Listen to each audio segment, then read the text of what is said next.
శుక్లాంబరధరం విష్ణుం శశివర్ణం చతుర్భుజం ప్రసన్నవదనం ధ్యాయేత్ సర్వవిఘ్నోపశాంతయేత్.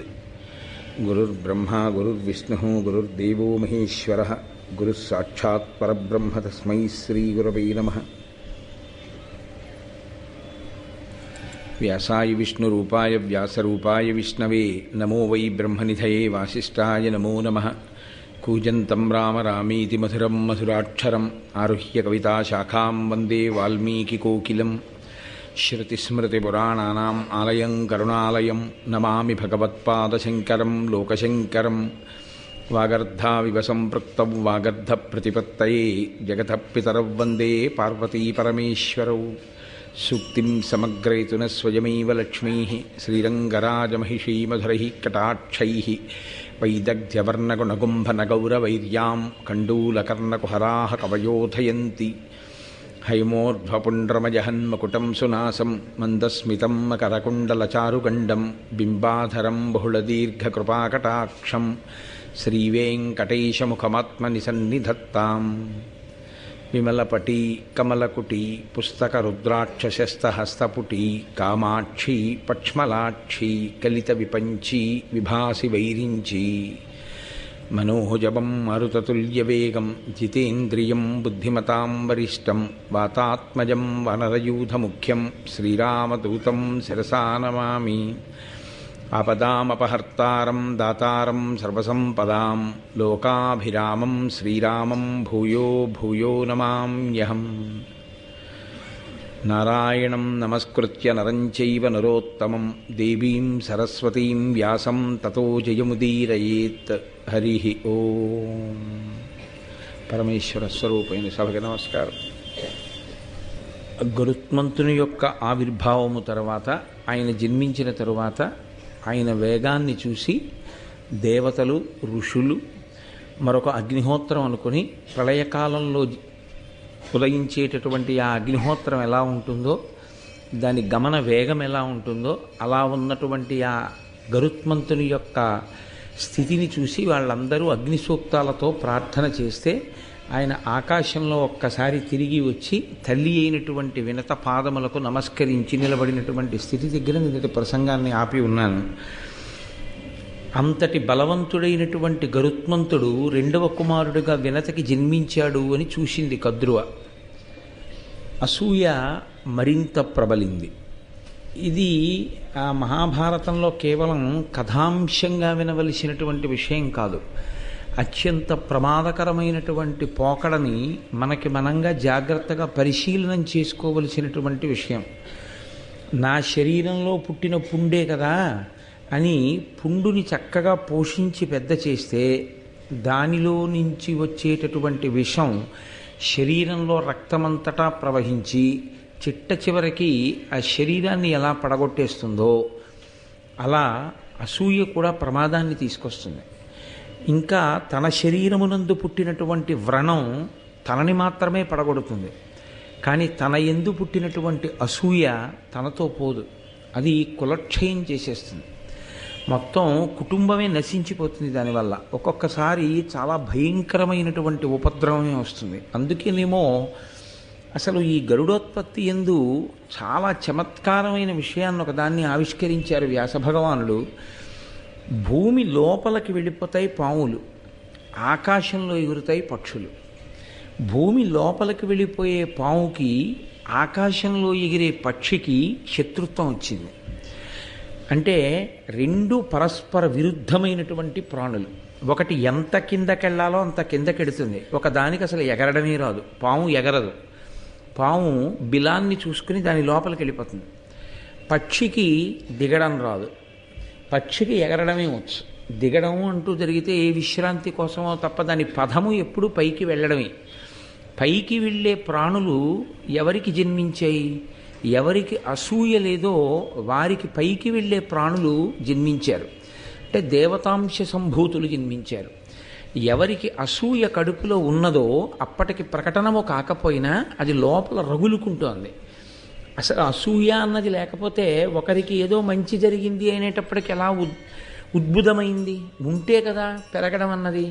అంతకుముందు అటువంటి వికారము లోపల లేకపోతే వినతకి జరిగిన మేలు చూసి కద్రువ అసూయని వ్యక్తం చెయ్యవలసిన అవసరం లేదు. అది వ్యక్తమైంది వినత యొక్క కోరికని చూసి. అసలు ఆ వ్యక్తము కావడం అనే పరిస్థితి లేకుండా ఉండడం ఎప్పుడు సంభవమై ఉండేది? ఆమెకి అసూయ లేకపోతే. అసూయ అంటూ ఉండడం పాములకు తల్లి కావడమే. అంటే కిందకి వెళ్ళిపోయేటటువంటి ప్రాణులకు జననము. ఇక్కడ పాము అనబడేటటువంటి దాన్ని దేవతాపరంగా కానీ, కుండలినీ శక్తిగా కానీ, శ్రీ విద్యాపరంగా కానీ, లేకపోతే ఈశ్వరుని యొక్క ఆభరణ విశేషంగా కానీ అన్వయం చేసేటటువంటి పరిస్థితిలో చూడకూడదు. అది కిందకి వెళ్ళిపోయేటటువంటిది, విషతుల్యమైనటువంటిది, 10 మంది చూసి భయపడేది, అసహ్యించుకునేటటువంటి ప్రాణిగా మాత్రమే పరిగణింపబడవలసి ఉంటుంది. కాబట్టి అధోముఖమైనటువంటి చలనము కలిగినది పాము. అసలు ఎన్నడూ లేచి నిలబడడం కానీ ఎగరడం కానీ తెలియదు. అటువంటివి కొన్ని వేలు పుట్టాయి కద్రువకి. ఇద్దరే పుట్టారు. ఇద్దరూ ఆకాశంలో తిరిగేవాళ్ళే. అపారమైన తేజోమూర్తులు జన్మించారు. దేని వలన జన్మించారు అంటే అసూయ అనేటటువంటిది లేకుండా ఉండడమే చాలా ప్రధానం. ఇదే రాబో కాలంలో మహాభారత కథని కూడా నిర్ణయం చేసింది. అందుకే ఆదిపర్వంలో ఈ అమృతాపహరణము అనేటటువంటి ఘట్టము, గరుడోత్పత్తి ఏదైతే ఉందో అదే మిగిలినటువంటి భారత కథకంతటికీ కూడా సూచనగా ఉంటుంది. గాంధారి యందు ఈ అసూయా విశేషం ఉంది. ఈ అసూయా విశేషం ఉన్నటువంటి గాంధారికి పుట్టిన వాళ్ళు 9. ఈ అసూయ లేని కుంతి మాద్రికి పుట్టిన వాళ్ళు 5. వాళ్ళ 5 దేవతాంశ సంభూతులు. వీళ్ళు 9 కలిపురుషునికి సంబంధించినటువంటి ప్రకోపాలు. అందుకే ఆ 5 మీద వాళ్ళు ఎప్పుడూ అసూయతోటే జీవించారు. ఆ 5 అసూయని పోగొట్టే ప్రయత్నం ఎన్నడూ చెయ్యలేదు ధృతరాష్ట్రుడు, ఎన్నడూ చెయ్యలేదు గాంధారి. త్రికరణ శుద్ధిగా చెయ్యలేదు. చెయ్యనటువంటి కారణం చేతనే మీకు ఎదరెదర మహాభారతంలో ధృతరాష్ట్రుని యొక్క జీవన స్థితి ఎలా ఉంటుంది అన్నది మీకు అర్థమవుతుంది. అదే కట్టి కుడిపేసింది. 9 కొడుకులున్న గాంధారికి చిట్ట చివర ఒక్క కుమారుడు కూడా మిగలలేదు. 5 కుమారులు ఉన్నటువంటి పాండురాజుకి 5 కుమారులు మిగిలారు. ఎక్కడ ధర్మం ఉంటుందో, ఎక్కడ అసూయ లేకుండా ఉంటుందో అక్కడ దేవతాశక్తులు నిలబడతాయి. మనిషి జీవితంలో అత్యంత ప్రధానంగా పరిశీలించుకోవలసినటువంటి విశేషం ఏదైనా ఉంటే అసూయే. ఎందుకో తెలుసా అండి? మీరు ప్రయత్నపూర్వకంగా పరిశీలనం కోసమని చెప్పి ప్రయత్నం చెయ్యవలసింది మహాభారత కథని అధ్యయనం చేయడం చేత, శ్రవణం చేయడం చేత అసూయాది గుణములను తొలగుతోసుకోవడానికి చేసే ప్రయత్నం. అసూయని పొంది ఉండడానికి ఎక్కడ శిక్షణ పొందక్కర్లేదు. అసూయని పొంది ఉండడానికి పుస్తకాలు ఏమీ చదువుకోక్కర్లేదు. అసూయని కలిగి ఉండడానికి గురువుగారి పాదములు పట్టుకోవలసిన అవసరం ఏమి ఉండదు. అది తనంత తానుగా ప్రబలుతుంది. అందున మీరు చూడండి, చాలా చిన్నతనంలో ప్రారంభమైపోతుంది కొంతమందికి. ఇది జీవుడు ఎప్పటి నుంచో కోట్ల జన్మలుగా తెచ్చుకుంటున్నటువంటి లక్షణం. ఇది ఎంతవరకు వెళ్ళిపోతుందంటే తన అన్నదమ్ముల్ని, తన అక్క చెల్లెళ్ళని, తన తల్లిదండ్రుల్ని, తన భార్యని ఎవరిని సమాజంలో అతను ఆదరంతో చూడలేడు. అతను ఎవరిని గౌరవించలేడు. కారణం ఒక్కటే. మీరు అందుకే చూడండి, కొంతమంది మాట్లాడేటప్పుడు మీరు ఎంతటి మహాత్ముల గురించి మాట్లాడండి, వాడా అంటాడంతే, ఏకవచన ప్రయోగం చేసేస్తారు. అసలు గౌరవవాచకమైనటువంటి సంబోధన చెయ్యడానికి తగిన వ్యక్తి అన్నవాళ్ళు వాళ్ళ జీవితంలో ఉండరు. అది అవతల వారికి లోపం కాదు. మీరు ఒక మహాత్ముణ్ణి గారు అని పెట్టి సంబోధించలేదనుకోండి, ఆయనకు వచ్చే ఉపద్రవం ఏముంటుంది? ఆయనవి కోరుకున్నవారు కారు, అవన్నీ పరిత్యజించి నిలబడిన మహాపురుషుడైన. కానీ ఆయనని గౌరవించడం చేత మనం ఎదుగుతాం. అంటే మనలో ఒక సంస్కారం ఉన్నది అని గుర్తు. అందుకే పూజ చేశాడు అంటే శాస్త్రం ఎందుకు గౌరవిస్తుందో తెలుసా అండి? మీ శక్తికి కారణమైన వాణ్ణి ఒకణ్ణి మీరు గుర్తించి ఆరాధించడం చేత మీలో సుగుణములు ఉన్నాయి అని గుర్తు. మీరు ఈశ్వరుణ్ణి పూజ చేశారు అనుకోండి, ఈశ్వరుణ్ణి పూజ చేస్తే ఈశ్వరుడు ప్రీతి చెందుతాడన్నది కాదు అసలు యథార్థానికి సిద్ధాంతం. ఎవడు పూజ చేశాడో వాడు పూజనీయుడవుతున్నాడు అని గుర్తు. అది అసలు యథార్థం. ఒక మహాత్ముడు కనపడినప్పుడు నేను వంగి ఆయన పాదములకు నమస్కరించగలిగాను అనుకోండి, నాలో ఒక మంచి గుణం ఉన్నది, నా యందు పూజనీయమైన లక్షణం ఒకటి ఉన్నది అని గుర్తు. నాకు వినయం ఉంది, వేరొకరిలో ఉన్న మంచి గుణాన్ని నేను గుర్తించగలను. ఆ మంచి గుణాన్ని చూసి నేను ఇంకా ఇంత గొప్ప స్థితిని పొందలేదు, ఎంత సాధన చేస్తే మహానుభావుడు ఆ స్థితిని పొందాడు, అటువంటి వారి ఆశీర్వచనంతో ఎప్పటికైనా నేను ఆ స్థితిని పొందాలి అన్న గౌరవభావంతో మీరు వంగి నమస్కరించారనుకోండి, ఇప్పుడు మీరు పెరుగుతున్నారు. మీ వినయం, మీ పూజ, మీరు చేసినటువంటి ఆ పూజ్య భావన చేత మీరు పూజనీయులయ్యారు, మీరు గౌరవింపదగిన వారయ్యారు. మీరు నమస్కరిస్తే మీ అబ్బాయి నమస్కరిస్తాడు. మీ గురించి ఎప్పుడైనా మాట్లాడవలసి వస్తే పెద్దలైన వారు కనపడితే మా నాన్నగారు ప్రయత్నపూర్వకంగా నేల మీద పడి నమస్కారం చేస్తారంటాడు. ఇంట్లో తండ్రి ప్రతి వారిని వాడు వీడు అని, ఏముందండి పెద్దవాడి పెద్ద విశేషం, వాడికి నమస్కారం ఏంటండి అన్నారనుకోండి మీరు, ఇప్పుడు అవతల వారిలో ఉండేటటువంటి పూజనీయత కించిత్ కూడా క్షీణించదు, ఏమీ క్షీణించదు. ఇప్పుడు మీరన్న మాట ఆయనకి కితాబు కాదు, ఆయన సమర్థతకి అది ఏ విధంగానూ రుజువు కాదు, ఆయన అలాగే ఉంటారు. పూజనీయతని పోగొట్టుకున్నవాడెవరు? ఎవరు అలా మాట్లాడాడో అతనే పోగొట్టుకుంటాడు. అందుకే అసూయ అన్న లక్షణం ఎక్కడుందో అది మెట్లు దింపుతుంది. మీరు ఎప్పుడూ ఒక్కటే జ్ఞాపకం పెట్టుకోవాల్సింది, నిచ్చెన అనబడేటటువంటి వస్తువు ఒక్కటే, కానీ ఎక్కడానికి అదే కారణం, దిగడానికి అదే కారణం. దిగడానికి ఓనిచ్చెన, ఎక్కడానికి ఓనిచ్చెన ఉండవు లోకంలో. ఎక్కడానికైనా దిగడానికైనా అదే వేస్తారు. ఎక్కుతారా దిగిపోతారా అన్నది మీ ఇష్టం. మిమ్మల్ని ఈశ్వరుడు సర్వోత్కృష్టమైన మనుష్య జన్మ అన్నది ఒకటి ఇచ్చాడు, అంటే పుడుతూనే ఒక ఎత్తులో నించున్నాడు. ఇప్పుడు దాని నుంచి పశుత్వంలోకి వెళ్ళిపోవచ్చు, నిచ్చెన మించి దిగిపోయి. ఇంకా అంతకన్నా పైకెక్కి దేవతల్లోకి వెళ్ళచ్చు, ఈశ్వరుల్లోనే కలిసిపోవచ్చు. నిచ్చెనని ఎలా వాడుకుంటారన్నది మీ ఇష్టం. మీరు ఎక్కినా దిగినా నిచ్చెన దోషం మాత్రం లేదు. అది ఒడిసి పట్టుకోవడానికి చేసేటటువంటి ప్రయత్నం అసూయ అన్న గుణం కనపడగానే, అయ్య బాబోయ్ ఇది నాతో పోదు, ఇది నన్ను మొత్తం నా వంశాన్ని కూడా క్షయం చేస్తుంది, చాలా ప్రమాదాన్ని తీసుకొస్తుంది. కాబట్టి నేను ప్రయత్నపూర్వకంగా ఈ అసూయ స్థానంలోకి వేరొక దాన్ని తీసుకురావాలి. దేన్ని తీసుకురావాలి? మీరు చాలా జాగ్రత్తగా పరిశీలన చేయవలసి ఉంటుంది. అసూయ కలగడానికి కారణం ఏమిటి? ఆయన మీకన్నా గొప్పవాడిగా కనపడడం వల్లనే మీరు అసూయ పొందారు, లేకపోతే అసూయ రాదు. ఇప్పుడు ఆయన గొప్పవాడిగా కనపడడానికి ఏ కారణం వల్ల నిజంగా కనపడ్డాడు? నువ్వు అసూయ కాసేపు పక్కన పెట్టు, పరిశీలనం చెయ్యి, లోపల ఒకసారి పరిశీలనం చెయ్యాలి. ఆయన ఎందువల్ల గొప్పవాడయ్యాడు? ఏదో ఫలానా విభూతి, ఫలానా కారణం చేత ఆయన గొప్పవాడయ్యాడు. ఆయన క్రమశిక్షణ అటువంటిది, ఆయన సాధన అటువంటిది. శహబాష్. అసూయమాయ్ ఆయన చేసిన సాధనలో నువ్వు ఎంత సాధన చేయగలవు? ఆయననే ఆదర్శంగా తీసుకొని మనం పైకెక్కగలమా? ఆయనకే నమస్కారం చేస్తూ ఆయనలా తయారు కాగలమా అని మీరు అన్నారనుకోండి, ఇప్పుడు ఆయన ఆదర్శం అయిపోయాడు, అసూయపోయింది. ఇప్పుడు ఆయనకి 10 మాటలు నమస్కరించి ఆయనలా ఉండాలని మీరు చేసే ప్రయత్నం చేత అభ్యున్నతి వస్తుంది. వాడెంత వాడండి అని ఆయనను అనుకరించకపోగా, ఆయనలా పెరిగే ప్రయత్నం చేయకపోగా, ఆయనని నింద చేసే ప్రయత్నం చేత కొత్తగా పాపం వచ్చి ఖాతాలో పడి కట్టి కుడిపేస్తుంది. కేవలం మీ మనసుతో భావాన్ని సమన్వయం చేసుకోవడంలో, మీ మనసుని ఎటువైపుకి నడిపించాలనేటటువంటి దాని విషయంలో మీరు బుద్ధిని వినియోగించుకోవడంలో జన్మ సాఫల్యము నిలబడుతుంది. మీరు అన్న మాట నేను వాడినప్పుడు కేవలం మిమ్మల్ని మీరు అనుకోకూడదు, అది నాకు నేను కూడా జ్ఞాపకం చేసుకుంటున్నాను అని మీరు గుర్తుపెట్టుకోవాల్సి ఉంటుంది. నేను ఆ స్థాయిని గెలిచిన వాడనని, మీరు ఆ స్థాయిలో ఉండిపోయిన వారని, అందుకని నేను మీకు ఉపదేశం చేస్తున్నానని మీరు ఎప్పుడూ అనుకోకూడదు. నేను ప్రవచనం చేస్తున్నాను కాబట్టి నేను నన్నయ్య గారిని స్పృహలో ఉంచుకుని మీతో మాట్లాడుతున్నాను. కానీ నన్నయ్య గారు చెప్పింది ఏదుందో అది మీకే కాదు, నాకు కూడా అన్వయమే. కాబట్టి నేను కూడా అసూయ అన్నది నాలో ఎప్పుడైనా తొంగి చూస్తే నేను చెప్పిన మహాభారతమే నాకు మార్గదర్శకం కావాలి.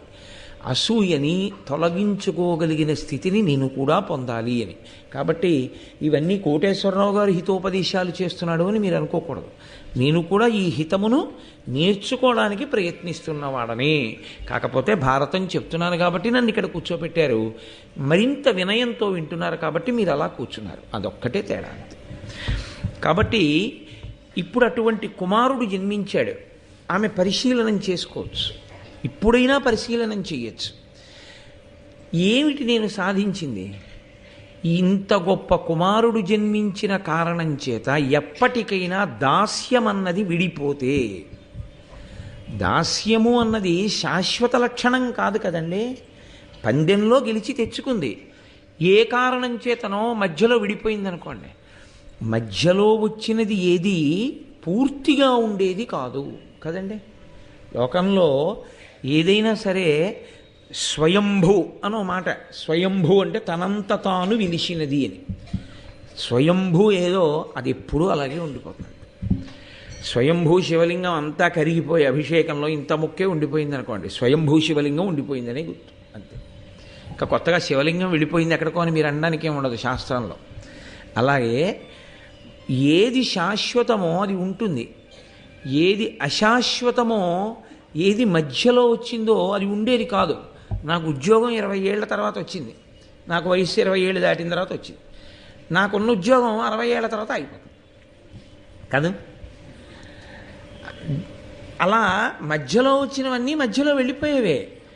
దాస్యం కూడా తన కృతకమైన ప్రణాళిక చేత తెచ్చింది వినతకి, ఈశ్వరానుగ్రహం కలగగానే పోతుంది.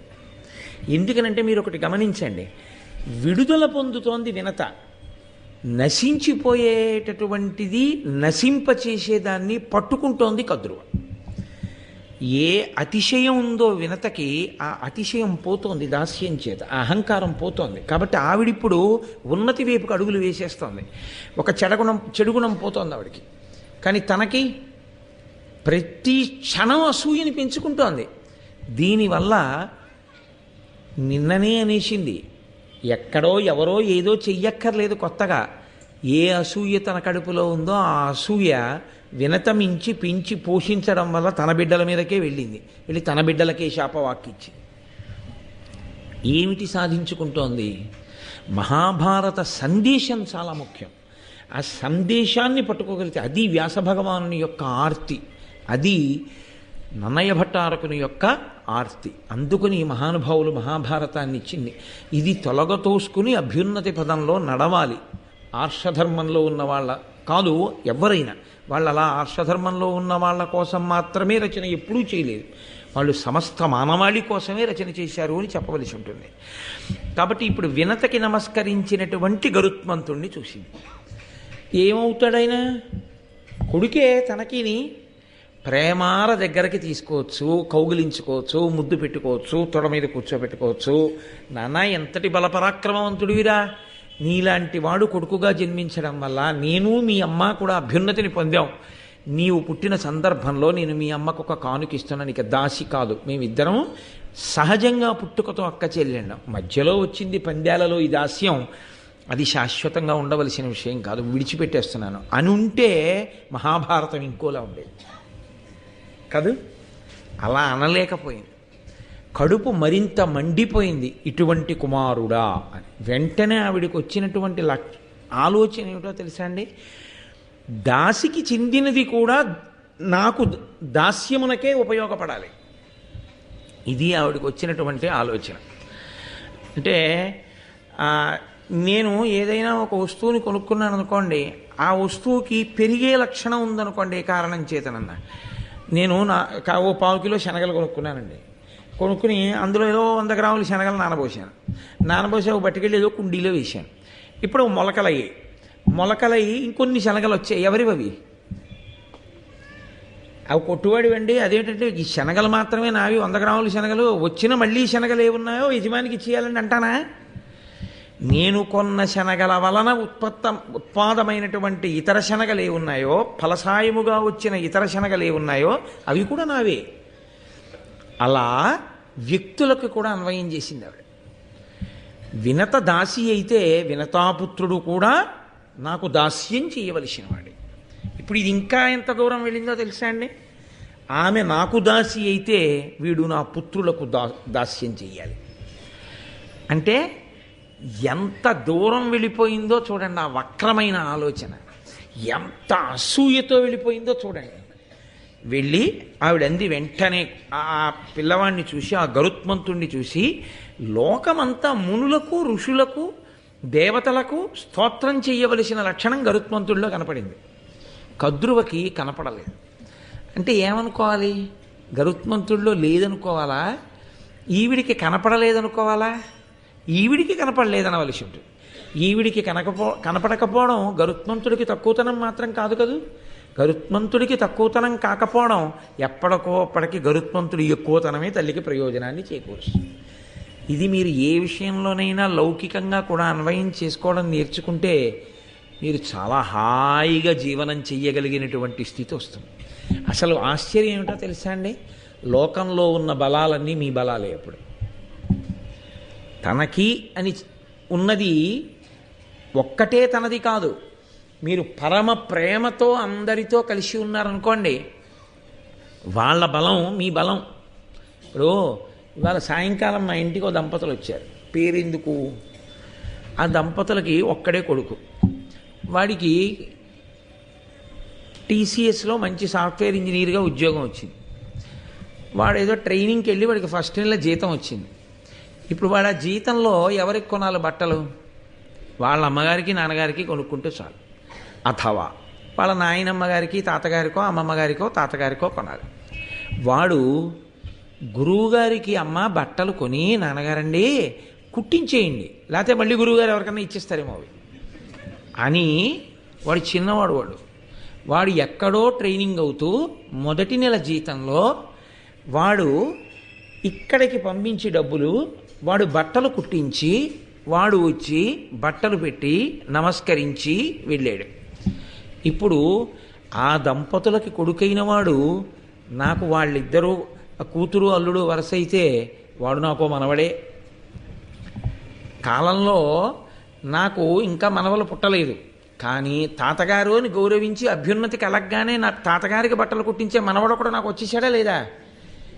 అదే అంటే నేను ఒక ఉదాహరణకి చెప్తున్నాను సుమండి, గొప్పకని కాదు. ఏదో నాలో ఏ మంచితనం లేకపోయినా వాళ్ళకి నా యందు మంచితనం కనపడింది వాడికి. అందుకని వాడు నన్ను తాతగారిని చేసుకోగలిగాడు. నేను వాడిని మనవాడిని చేసుకుని ఓ ప్యాంటు చొక్కా సంపాదించుకోగలిగాను అనుకోండి. పోని నేను అదే కుటుంబంతో నాకు ద్వేషం ఉందనుకోండి, ఈ ప్రేమ ఉంటుందా? ఈ ప్రేమ ఉండదుగా. రేపు వాడికి ఓ భార్య వస్తుంది, బిడ్డలు వస్తారు, నా శరీరానికి పెద్దరికం వయసు వస్తుంది.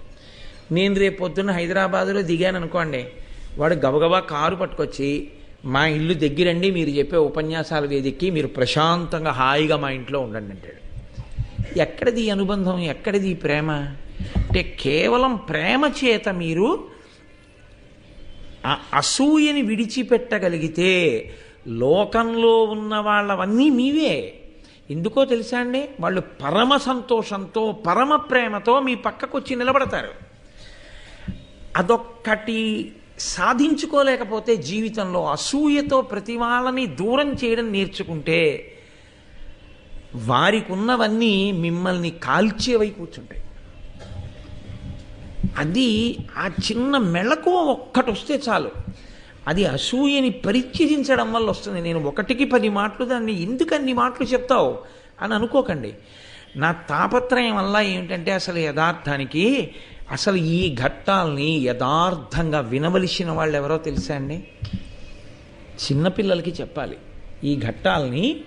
వాళ్ళు జీవితంలో వృద్ధిలోకి రావలసిన వాళ్ళు పాడైపోకుండా, చీడాకు పట్టకుండా, వాళ్ళకి అసూయ యొక్క ఆ గర్హనీయమైన స్థితిని బోధ చేయడానికి మహాభారతాన్ని ఆధారంగా చెప్పాలి.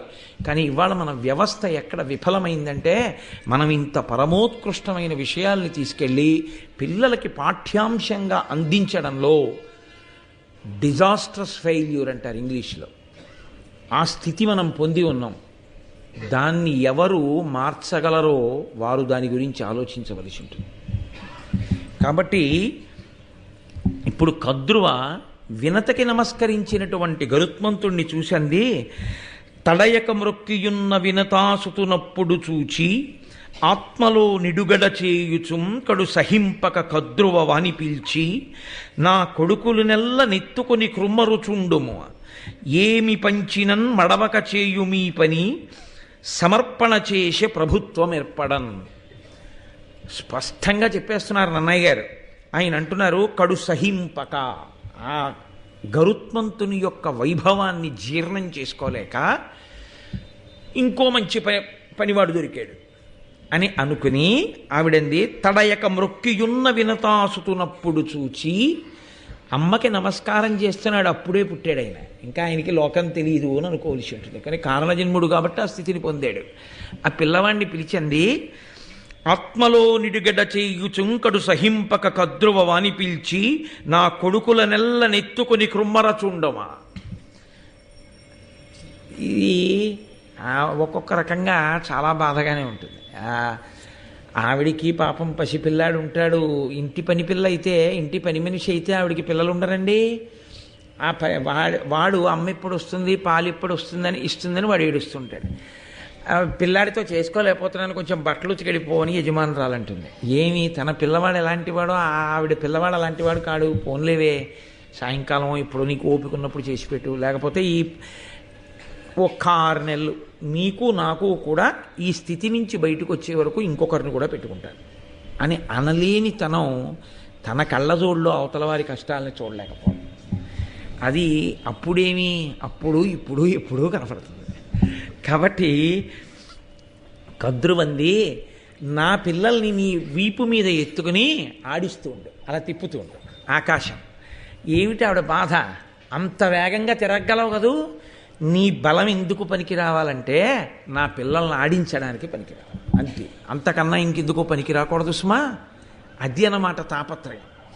చూడండి, బాగా తెలివైన వాడిని చదువుకోకుండా చేయడం ఇలాంటివి ఎలా ఉంటాయో ఈ పనులు కూడా అలాగే ఉంటాయి. ఇంతకన్నా పైశాచికత్వం ఏముంటుందండి లోకంలో? అసూయ అన్నది పెరిగితే ఎంత పైశాచికత్వం వైపుకి వెళ్ళిపోతుందో చూడండి. అని ఏమి పంచినన్మడవక చేయుము ఈ పని. నువ్వు పిల్లల్ని మోసి తిప్పి తీసుకొచ్చి అక్కడ వదిలేసి నువ్వు వేరే పని మీద వెళ్ళిపోతావేమో.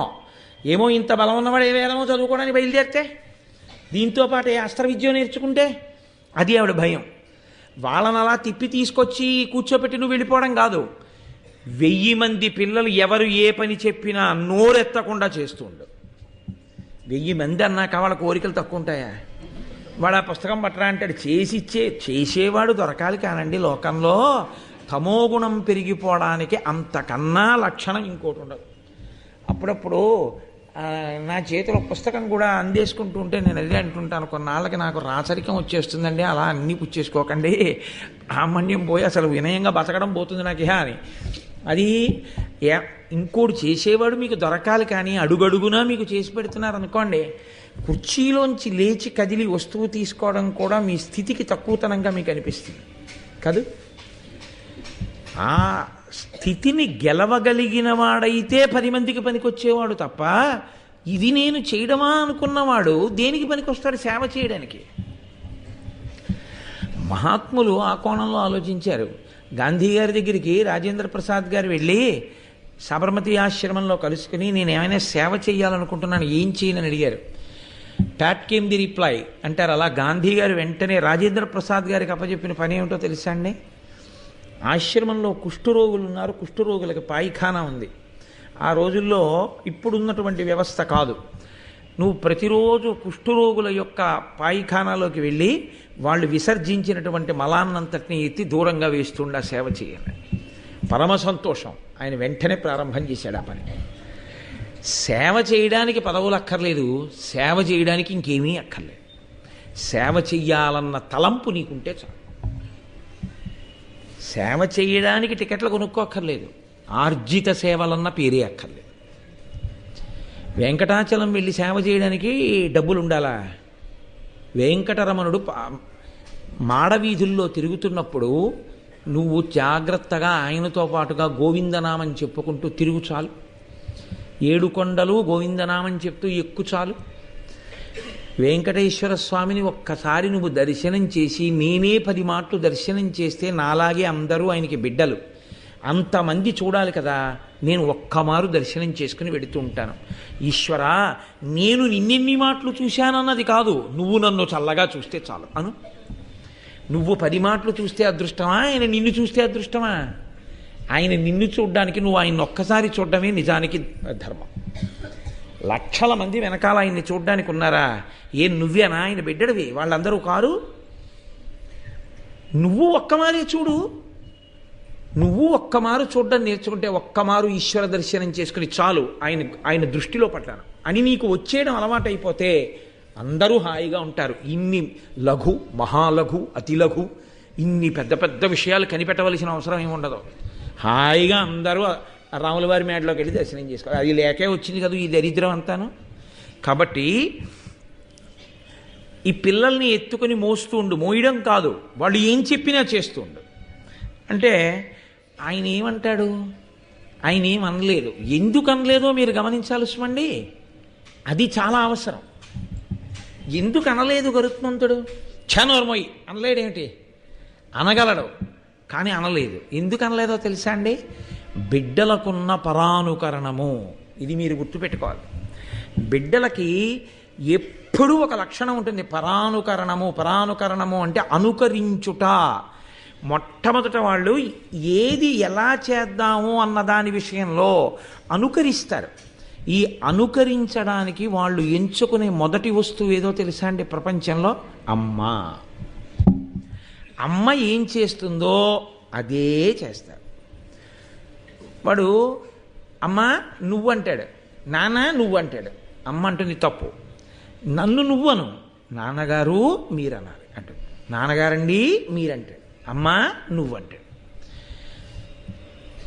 అమ్మే రక్షకురాలనుకుంటాడు. అమ్మ అంటుంది కాదు, నాకు రక్షకుడు మీ నాన్నగారే, నీకు రక్షకుడు మీ నాన్నగారే. నాన్నగారు అమ్మని దెబ్బలాడతారు, అమ్మ కళ్ళొత్తుకుంటుంది. కొడుకు ముఖం ఎర్రబడిపోతుంది. మీరు చూడండి, ఎప్పుడైనా అమ్మ జోలికి వెడితే నాన్నగారైనా సరే కోప్పడితే పిల్లాడికి చాలా కోపం వచ్చేస్తుంది. ఎర్రబడిపోయిన ముఖంతో ఉంటాడు. అప్పుడు వాడు అమ్మ దగ్గరికి వెళ్ళి, అమ్మ అమ్మ ఎందుకమ్మా నాన్నగారు నిన్ను అలా దెబ్బలాడారు అంటాడు. నాన్నగారు దెబ్బలాడితే నాన్న ఎప్పుడూ మన మంచికే దెబ్బలాడతారు తప్ప నాన్నగారు అనవసరంగా దెబ్బలాడరు. నాన్నగారు దెబ్బలాడారని నేను ఏడవట్లేదు, నాన్నగారు దెబ్బలాడేంత వరకు నేను ఈ విషయం ఎందుకు తెలుసుకోలేకపోయానని ఏడుస్తున్నాను అని అమ్మందనుకోండి, వాడికి నాన్నగారు దెబ్బలాడేంత వరకు మనం తప్పు తెలుసుకోకుండా ఉండకూడదు, నాన్నగారు దెబ్బలాడే స్థితి ఇవ్వకూడదని తెలుసుకుంటాడు. ఈనాడు సుఖపడ్డానరా, మీ తాత తీసుకెళ్ళి ఆయన చేతిలో పెట్టాడు, పెళ్ళైనప్పటి నుంచి ఇంతే, నువ్వైనా నన్ను గట్టెక్కించాలి నాన్న అందనుకోండి, వాడికి ఏమర్థం అవుతుందంటే ఈ నాన్న శత్రువు అని అర్థమవుతుంది. నేను యథార్థం మనకి చేస్తున్నాను. పైకి నేను నవ్వుకి సంబంధించిన విషయాన్ని చెప్పానని మీరు అనుకోకూడదు.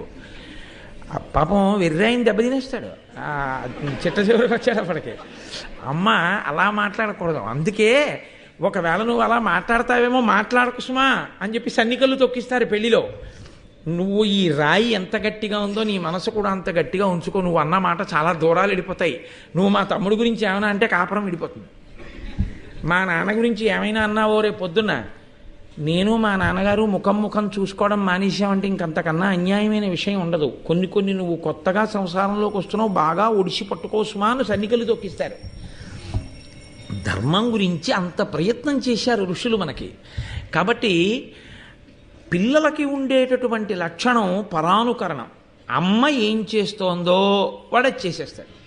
వాడికి బలం ఉందా బలం లేదా వాడికి అనవసరం. మీరు చూడండి, చాలా సందర్భాల్లో ఇప్పుడంటే లేవు, పూర్వం రోట్లో బండ పెట్టి పచ్చడి చేస్తుండేవారు. పచ్చడి చేస్తూ ఆ రోజుల్లో వెళ్ళడం అంటే సెల్ ఫోన్ మోగిందని ల్యాండ్ ఫోన్ మోగిందని వెళ్ళడం ఉండేది కాదు. ఆ రోజుల్లో వెళ్ళడం అంటే ఎవరో తలుపు కొట్టారని వెళ్ళేవారు. తలుపు కొట్టారని వెళితే ఈ పిల్లాడు బుడిబుడి నడకలతో వచ్చి వాడు రోటిని ఇలా ఓ చేత్తో పట్టుకుని ఓ చేత్తో ఆ బండ వీడికి అందదు, ఆ బండ పట్టుకుని ఏదో దంపేసే ప్రయత్నం చేసి ఆ పచ్చిమిరపకాయ ముక్క కళ్ళల్లో పడిపోయి బేరమని ఏడ్చేవాడు. అమ్మ దంచుతోంది, వీడు దంచుతాడు. అమ్మ ఏం చేస్తుందో వాడు చూసి అదే చేసే ప్రయత్నం చేస్తాడు. ఆ విషయంలో వాడి సమర్థత అసమర్థత మరిచిపోతాడు. అమ్మ చెప్తుంది ఇది నువ్వు చేయకూడదు, తప్పు నాన్న, నువ్వు అలా చేయకూడదు, దాని జోలికి వెళ్ళకూడదు. అందుకే అమ్మ దైవం అండి. అమ్మ లేకపోతే, అమ్మ అన్న శబ్దం లోకంలో లేకపోతే ఈ సృష్టి ఆగిపోతుంది వెంటనే. ప్రతి క్షణం దిద్దుతుంది అమ్మ. అలా చెప్పగా చెప్పగా చెప్పగా చెప్పగా వాడు పరిణితి పొందుతాడు. అలా గరుత్మంతుడికి శక్తి లేదా అండి? మరి ఎందుకండి కద్రువు చెప్తే నేనెందుకు చేస్తానని ఎందుకు అడగలేదు? వినత అడగదు. వినత ఆవిడ్ని చూడగానే ఇలా నిలబడింది. ఓ, అమ్మలా నిలబడింది, అమ్మలా చేస్తోంది అంటే మనం కూడా అలాగే చెయ్యాలన్నమాట, అంతే. ఇందులో నన్నయ్య గారు, వ్యాస భగవానుడు ఎంత దాచారో మీరు అర్థం చేసుకోండి. ఇవన్నీ చెప్పారా అండి నన్నయ్య గారిని మీరు నన్ను అడగకూడదు. చెప్పారు. ఎక్కడ చెప్పారు? చెప్పకుండా చెప్పారు. ఒక్కొక్కసారి చెప్పకుండా ఉన్న భాగం కూడా చెప్పిన భాగమే. ఎందుకో తెలుసా అండి?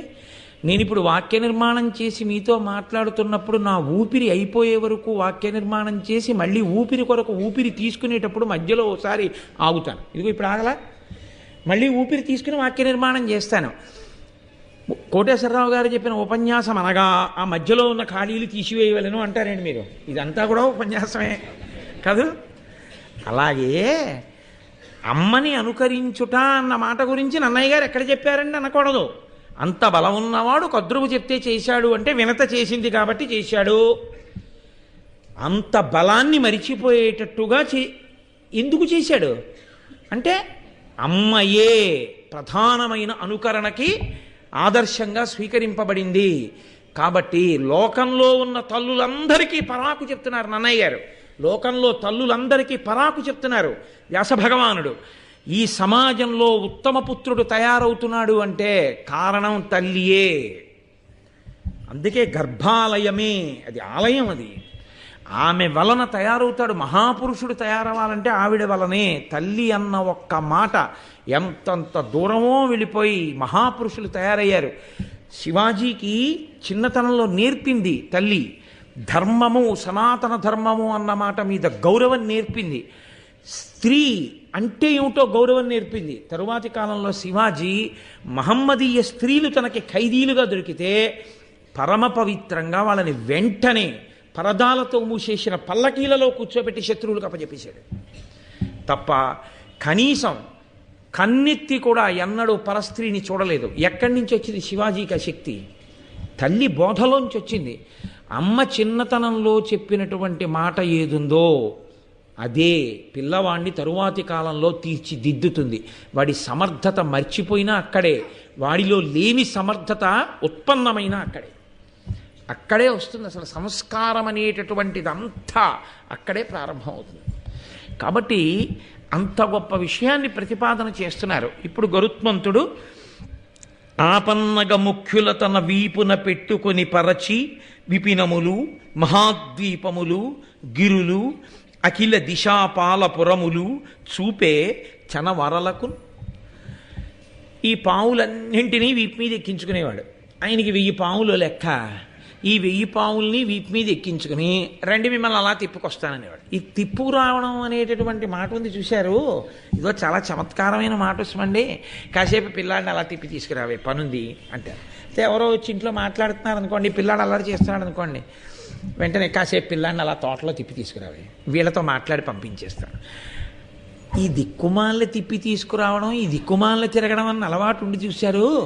ఇది పనున్నా లేకపోయినా రోడ్ల మీద తిరగడం అలవాటు అవ్వడం వల్ల ఇన్ని ప్రమాదాలు. అసలు నిజంగా అంత తిరగడానికి సమయం ఎక్కడుందండి? ఎంత వాంగ్మయం, ఎంత సాహిత్యం, ఎన్ని పుస్తకాలు, ఎంత చదువు. ఇన్ని పుస్తకాలు చదివినా, ఎన్ని విన్నా, ఎన్ని చూస్తున్నా అబ్బా ఏమీ ఆనందం, ఎంత సంతోషం అనుకున్ననాడు వెళ్ళరా ఫలానా చోటికన్నా కూడా ఎందుకండి అనవసరంగా తిరుగుడు, వద్దండి కూర్చుని చదువుకుంటాను కాసేపు అంటాడు. అసలు కూర్చుని చదువుకోవడం అనేటటువంటి అలవాటు ఎప్పుడు పోయిందో అప్పుడే ఈ ప్రారంధ కర్మ అంతా వచ్చింది. ఈ తోచదు అన్న శబ్దం బోర్ కొట్టేస్తోందండి. How to kill the time అంటాడు. You need not kill the time, time kills you and day comes. మనం టైంని కిల్ చేసేది ఏంటి? టైమే కిల్ చేస్తుంది. కిల్ చేయగలిగిందే టైము. అక్కర్లేని మాటలన్నీ వచ్చేస్తాయి దాంట్లోంచి. కాబట్టి అగో తిప్పుకురా అంది. అప్పటి నుంచి ఇప్పటి వరకు ఇవే లక్షణాలు నడుస్తున్నాయి మహాభారతంలో ఉన్నవే. అందుకని పాపం ఆయన తిప్పడం అంటే ఏదో పక్క సందులోనూ ఆ తోటలోనూ తిరిగేంత తక్కువ శక్తి కాదయింది. కాబట్టి ఆయన ఏం చేసేవాడంటే వీపున పెట్టుకొని పరచి విపినములు మహాద్వీపములు ఓసారి అలా ఎగిరాడంటే ఓ దండకారణ్యం అయిపోయేది. అక్కడి నుంచి 4 కులపర్వతాల మీదకి దీపాల మీదకి వెళ్ళిపోయేవాడు. గిరులు పెద్ద పెద్ద కొండలు చూపించేసేవాడు. అక్కడి నుంచి దిశాపాలపురములు దిక్పాలకుల యొక్క పురాలు అంటే 8 దిక్కుల చివరలకి తీసుకెళ్ళి ఆ దిక్పాలకుల యొక్క పురాలు చూపించి తీసుకొచ్చేస్తుండేవాడు. శివరాత్రి నాడు 5 యాత్రలు 5 క్షేత్రాలు చూపించేస్తామనేది ఉంటుంటుంది చూసారా ప్యాకేజ్. అలా ఇవాళ మిమ్మల్ని నైరుతి దిక్కుకి తీసుకెళ్ళి అక్కడ స్థావరం చూపిస్తానని ఓ అరగంటలో అలా వెళ్ళి, అరగంట అంటే తప్పే ఆయనకి, ఒక క్షణంలో 1,00,000 యోజనముల దూరాన్ని క్షణంలో వెళ్ళాడు ఆయన. అలా వెళ్ళి ఇలా వచ్చేసేవాడు. ఆ పిల్లలందరికీ గరుత్మంతుడు అన్నగారిగా లేదా గరుత్మంతుడు తమ్ముడిగా లభించడం వల్ల వచ్చిన అదృష్టం ఏంటంటే వాళ్ళు భూమిని అంతటినీ చూసేశారు. వాళ్ళు అన్ని చోట్ల వాళ్ళు చూడండి ఏం లేదు 5 పైసలు టికెట్ లేకుండా. అంటే ఫ్రీ కన్వీనియన్స్ ఒకటి దొరికింది కదా వాళ్ళకి. అందుకని హాయిగా తిరిగి వస్తున్నారు. ఇంకా పిల్లలకి పాడైపోవడానికి ఇంతకన్నా అదృష్టమైన వస్తువు ఇంకోటి లేదు. వాడికి మీరు అక్రమాలినటువంటివి కొనిచ్చేసి పిల్లాడు ఏడుస్తున్నాడండి మారాం చేస్తున్నాడండి అందుకు కొనిచ్చేసామండి అని 18, 16 ఏళ్ల వాడికో 17 ఏళ్ల వారికో హీరో హోండా ఒకటి కొనిచ్చేస్తే వాడు 90 కిలోమీటర్ల స్పీడ్లో ఇలా భుజాలు ముడుచుకొని స్పాండలైటిస్ పేషెంట్లా వెళ్ళిపోవడానికి అలవాటు పడిపోతే ఏదో ఒకనాడు ఇంటెన్సివ్ కేర్ యూనిట్లో తేలిపోతాడు. పాపం తల్లిదండ్రులే.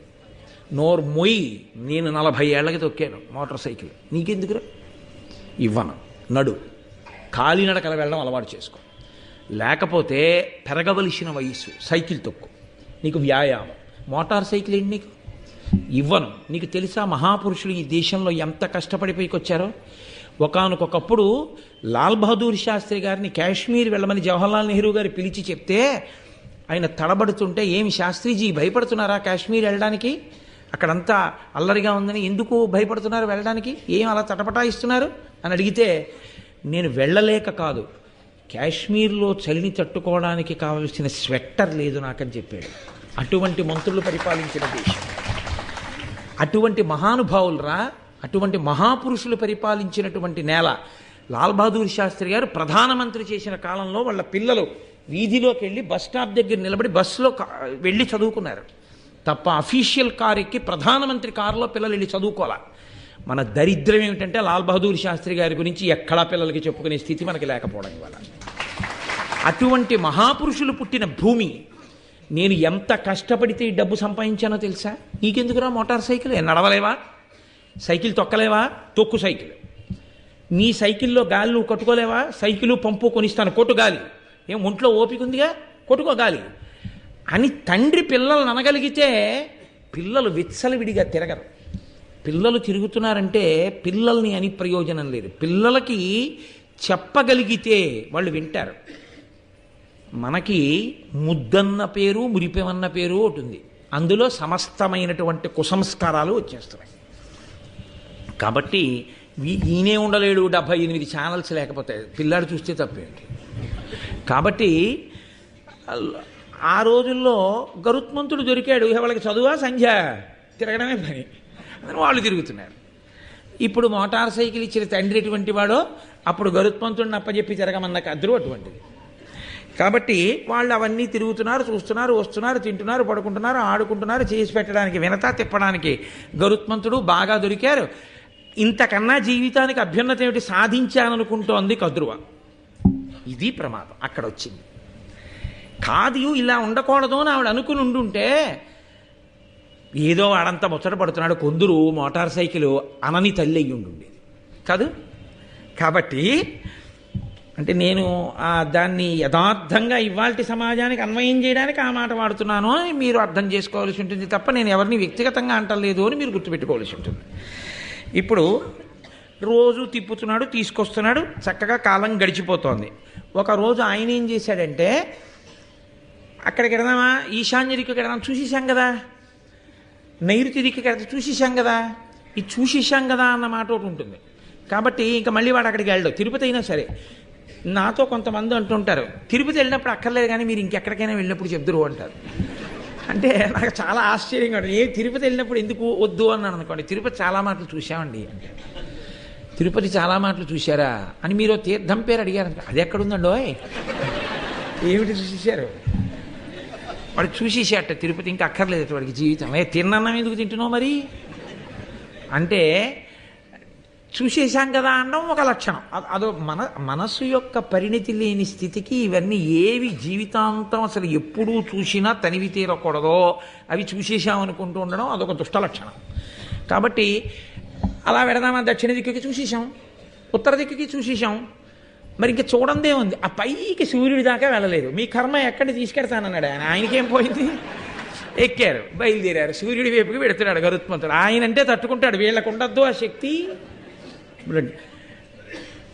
నాన్నగారండి 100 కిలోమీటర్లు డ్రైవ్ చేసేయండి నాన్నగారండి, ఇంకా స్పీడ్గా వెళ్ళిపోవాలని నాన్నగారండి, ఆ కార్ దాటేయాలి నాన్నగారండి అన్నాడు అనుకోండి. నోరు ముయ్యి అనాలి తండ్రి, గట్టిగా పట్టు కూర్చో వెళ్ళిపోదాం అన్నాడు అనుకోండి.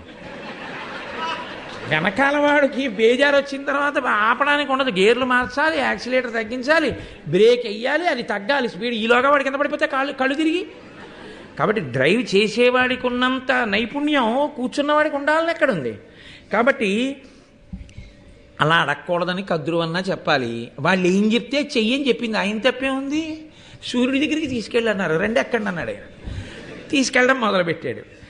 మొదలు పెడితే ఆ సూర్యమండలానికి దగ్గరగా వెళ్ళిపోతున్నారు. ఇంకా బాగా దగ్గరగా వెళ్ళలేదు.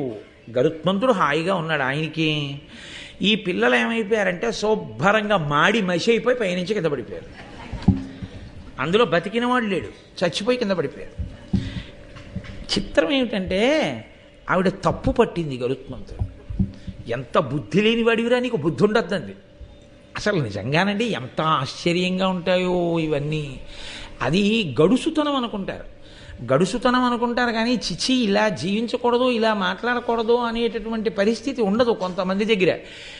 రే మేకు కొట్టాలి, పక్కింటికి వెళ్ళి సుత్తి పట్టరా అంటే ఆ కొడుకెళ్ళి ఆ పక్కింట్లో అడిగొచ్చి అన్నాడు, నాన్నగారండి వాళ్ళకి సుత్తి ఉందిట కానీ ఇవ్వరట.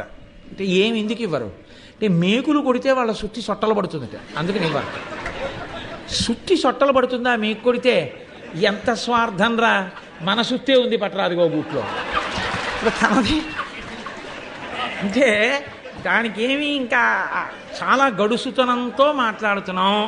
మనం ఎవరి మీద తప్పు తోసేసామన్న దాని గురించిన తాపత్రయమే తప్ప అసలు మనం ఇలా మాట్లాడచ్చా అనేటటువంటి ధోరణి ఏమీ ఉండదు లోకంలో. కాబట్టి ఆవిడ గరుత్మంతుణ్ణి తప్పు పట్టింది. పిల్లలు అడిగితే మాత్రం నువ్వు తీసుకెళ్ళండి, మరి ఆవిడేగా చెప్పింది తీసుకెళ్ళమని. పిల్లలందరూ చచ్చిపోయారు, నీవు బుద్ధిహీనుడవు, నీకు బుద్ధి లేదు అని నింద చేసి ఆవిడ దేవేంద్రుణ్ణి ప్రార్థన చేసింది. నరసుర సిద్ధకిం పురుష నాగ నభశ్చర ముఖ్యులెల్లా నీ కరుణయ వేచిమండ్రు, త్రిజగంబులు నీ కులిశాభిరక్షణ స్ఫురణన చేసి సుస్థిరత పొందు పురంధర సర్వలోక సుందర శరణంబు నాకగుము దానవసూదన పకశాసన అంతే. ఇంద్రుణ్ణి స్తోత్రం చేస్తూ, ఓ లోకసుందర మహానుభావ, దేవతలు, కిన్నెరులు, కింపురుషులు మొదలైన వాళ్ళందరూ కూడా నిన్ను అనువర్తించి నీ యందు భక్తితో ఉండి నీ శాసనాన్ని ఔదలదాల్చి అభ్యున్నతిని పొందుతూ ఉంటారు. ఇవాళ నా కుమారులు సూర్యమండలం వైపుకి వెళ్ళబోయి ఆయన యొక్క తీవ్రమైన వేడి చేత శరీరాలను విడిచిపెట్టి కింద పడిపోయారు, మరణించారు. కాబట్టి నీవు వాళ్ళందరినీ బ్రతికించవలసింది అని శరణాగతి చేసి ఆయన్ని ప్రార్థన చేసింది. త్రికరణ శుద్ధిగా ప్రార్థన చేసినప్పుడు పలకడం దేవతల యొక్క లక్షణం. అందుకే ఎప్పుడైనా ఈశ్వరానుగ్రహం కలగలేదు అంటే దానికి కారణం మీరు ఈశ్వరుణ్ణి సరిగ్గా నమ్మి పూజించలేదు అని గుర్తు తప్ప ఈశ్వరుడు ఎందు దోషమున్నది అని మీరు అనకూడదు. శంకర భగవత్పాదులు జన్మించాలని కాదు సంకల్పం, కొడుకు పుట్టాలి అని. శివగురువు ఆర్యాంబ త్రిశూర్ క్షేత్రానికి వెళ్ళి భజన చేశారు. భజన అంటే 41 రోజులు పైచిలకు అక్కడ ఉండి ఈశ్వరుణ్ణి సేవిస్తారు. అలా సేవించారు. సేవిస్తే వాళ్ళకి కొడుకు పుట్టేటటువంటి అదృష్టం కనపడలేదు, ఈశ్వర దర్శనం కాలేదు. శివగురు వచ్చి ఆర్యాంబతో అన్నాడు, ఇక్కడ ఇన్ని రోజులుండి మనం ఈశ్వరుణ్ణి ప్రార్థించాం, కానీ ఆయన మనల్ని అనుగ్రహించలేదు. కాబట్టి ఇలా చేయడం వల్ల ఈశ్వర అనుగ్రహం కలుగుతుంది అని నేను అనుకోవట్లేదు, భగవంతుడు అనుగ్రహించట్లేదు, కాబట్టి ఆపు చేసి వెళ్ళిపోదాం అన్నాడు. అంటే వెంటనే ఆర్యాంబంది, నో దేవతాను జడిమా జడిమా మనుష్యే. దేవతల తప్పు అని అనకు, నీవు సక్రమంగా చేసి ఉంటే దేవతలు అనుగ్రహించి ఉండేవారు, ఈశ్వరుడు కనపడేవాడు. నీవు సక్రమంగా చెయ్యలేదు, నువ్వు చెయ్యలేదు కాబట్టి ఈశ్వరుడు కనపడలేదు. నీ ఎందు దోషం అనకు తప్ప ఈశ్వరుడు ఎందు దోషం అనకండి. అందుకు కదండి సాక్షాత్ పరమేశ్వరుడే ఆవిడ గర్భవాసమే చెయ్యాలని నిర్ణయించుకోవడానికి కారణం ఆవిడ యొక్క విశ్వాసం. ఇప్పుడు శివగురు వెళ్ళి మళ్ళీ ప్రార్థన చేశాడు. పరమశివుడు సాక్షాత్కరించి, నేనే నీకు కుమారుడిగా పుడుతున్నానని సాక్షాత్ కైలాసవాసి అయిన పరమేశ్వరుడు కాలటివాసి అయినటువంటి శంకర భగవత్పాదులుగా నమ కపర్తినీ చ వ్యుక్త కేశాయ చ, జటాజూటంతో ఉండే పరమేశ్వరుడు, బోడిగుండుతో ఉండే పరమేశ్వరుడుగా ఈ లోకంలో పుట్టి ఆర్యాంబ గర్భవాసం చేసి శంకర భగవత్పాదులుగా పుట్టి భారతదేశం నలుచెరగల పాదచారి అయి సంచరించి అధార్మికమైన వేద ప్రమాణమును తిరస్కరించే వాదనలను ఖండించి వేదాంతర్గతమైనటువంటి అద్వైత సిద్ధాంతము యొక్క ప్రామాణ్యమును స్థిరీకరించి, ఆయన కొత్తగా కనిపెట్టినది కాదు అద్వైతం, అద్వైతం వేదాంతర్గతం, వేదాంతర్గతమైన ప్రామాణికమైన అద్వైత సిద్ధాంతాన్ని రుజువు చేసి మళ్ళీ అవైదికమైనటువంటి మతములు భారతదేశంలో ప్రవేశించకూడదని తూర్పున జగన్నాథులో గోవర్ధన పీఠము, పడమర ద్వారకలో కాళికాపీఠము, ఉత్తరమున బదరికాశ్రమంలో జ్యోతిపీఠము, దక్షిణమున శృంగగిరిలో శారదాపీఠము, 4 వైపులా 4 పీఠములను కాపు పెట్టి ఆ పీఠాలకి పరంపర ఏర్పాటు చేసి ఎక్కడ ఏది ఆమ్నాయం జరగాలో నిర్ణయం చేసి కంచికామకోటి పీఠానికి తాను స్వయంగా ఆధ్యక్షం వహించి పీఠాధిపతి అయి మహానుభావుడు భారతదేశానికి ఇంతగా సనాతన ధర్మ వైభవాన్ని అందించిన శంకర భగవత్పాదుల అవతారంగా పరమేశ్వరుడు భూమండలానికి రావడానికి కారణం ఆనాడు ఆర్యాంబ అన్న ఒక్క మాట, దేవతలది కాదు దోషం నీదే అని అంది కాబట్టి వచ్చింది శంకరాచార్యుల వారి అవతారం. దేవతల మీద నమ్మకం నీకుండి ప్రార్థన చేస్తే దేవతలు పలుకుతారు. అసలు విశ్వాసము నీకు లేకపోతే కలడు కలండనుడు వాడు కలడో లేడో సంశయాత్మ వినశ్యతి. ఆ అనుమానం ఎక్కడుంటుందో ఆ విశ్వాసము లేని చోట ఈశ్వర అనుగ్రహము ఉండదు. ఏదో 10 రాళ్లతో పాటు అదో రాయి అనుకున్న వాడికి కాదు ఈశ్వరానుగ్రహం. ఈశ్వరుడు ఉన్నాడు అని నమ్ముకున్నవాడు ఎవడున్నాడో వాడికి ఈశ్వరానుగ్రహం తప్పకుండా ఉంటుంది. ఆనాడు కాదు, ఈనాడు కాదు, ఏనాడు ఉంటుంది. యథార్థంగా జరిగాయండి. ఒంటి నిండా నగలు దిగేసుకుని రైలు లేట్ అయిపోయి తిరువన్నామలలో దిగి ఒక ఆవిడ పెళ్లికెడుతోంది. వెడుతూ ఆటో వాడిని పిలిచి ఫలానా వీధిలో పెళ్లివారింటికి వెళ్ళాలి, తీసుకెళ్ళమని అడిగింది. అడిగితే అలాగేనని ఎక్కించుకుని అతను అరుణాచలం కొండలో ఉన్నటువంటి చెట్లలోకి తీసుకుపోతున్నాడు ఆటో. ఆవిడ బంగారాన్ని ఒలిచి దోచుకుందామని. ఆవిడికి ఏం చెయ్యాలో అర్థం కాలేదు. ఏం చెయ్యాలో అర్థం కాక అరుణగిరి వంక చూసి, ఇది స్థూల శివుడు అంటారు కాబట్టి నేను ఇప్పుడు ఆయన పాదాల దగ్గర నిలబడి ఉన్నాను, నేను పరమేశ్వరుడి పాదముల చెంత నిలబడి ఉండగా వీడు నా బంగారం ఒలవగలడా? ఆవిడ ప్రార్థన చేసింది. శివ, నేను నీ పాదముల దగ్గర నిలబడి ఉన్నాను, వీడు నా ఒంటి మీద చెయ్యేసి బంగారం ముట్టుకోగలడా? నువ్వు నన్ను కాపాడుతున్నావు అందంతే ఆవిడ.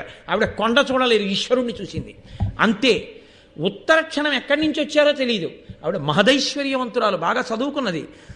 ఈలలు వేసుకుంటూ పోలీస్ వ్యాన్ వచ్చి పోలీసులు వచ్చి ఆటో వాడిని పట్టుకుని అరెస్ట్ చేసి తీసుకుపోతుంటే ఆవిడ నెంబర్స్ రాసుకుని నన్ను రక్షించారు కాబట్టి గవర్నమెంట్కి నేను లెటర్ రాస్తానని చెప్పి, ఆవిడ పెద్ద అధికారి భార్య.